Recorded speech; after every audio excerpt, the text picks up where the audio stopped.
एक अतिशय थरकाप उडवणारा व्हिडिओ सध्या सोशल मीडियावरती व्हायरल होतोय।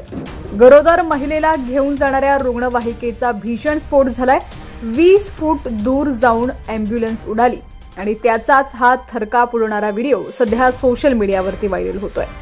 घटना कुठे घडली, काय आहे बातमी, सविस्तर पाहूयात। त्याआधी तुम्ही HPN मराठी न्यूज चॅनल पहिल्यांदाच पाहत असाल आणि अजूनही चॅनलला सबस्क्राइब केलं नसेल तर नक्की सबस्क्राइब करा, जेणेकरून आमचे अपडेट्स लवकरात लवकर तुमच्यापर्यंत पोहोचतील। तर जळगावमध्ये एका रुग्णवाहिकेला आग लागून भीषण स्फोट झाला। सुदैवानं डॉक्टरांसह एक गरोदर महिला आणि तिचं कुटुंब या स्फोटातून थोडक्यात बचावलेत। हा स्फोट इतका भीषण होता की धक्क्यानं परिसरातील घरांच्या खिडक्यांच्या काचा फुटल्या। ही घटना जळगावच्या दादाववाडी परिसरात घडलेली आहे। मिळालेल्या माहितीनुसार बुधवारी रात्री रुग्णवाहिका एरंडोल शासकीय रुग्णालयातून गरोदर महिला व तिच्या कुटुंबियांना जळगाव जिल्हा रुग्णालयात घेऊन जात होती। दरम्यान चालकाला आपल्या इंजिनमधून धूर निघत असल्याचं दिसलं आणि त्यानं ताबडतोब गरोदर महिला आणि तिच्या कुटुंबियांना खाली उतरवलं।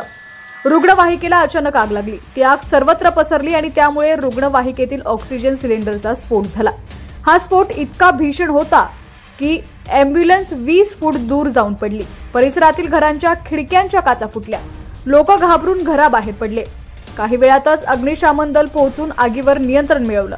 दरम्यान मंत्री गुलाबराव पाटील ही घटनास्थळी पोहोचले होते। चालकाच्या प्रसंगवदनामुळे मोठी जीवितहानी टळली। या घटनेचा व्हिडिओ सोशल मीडियावरती देखील मोठ्या प्रमाणात व्हायरल होतोय।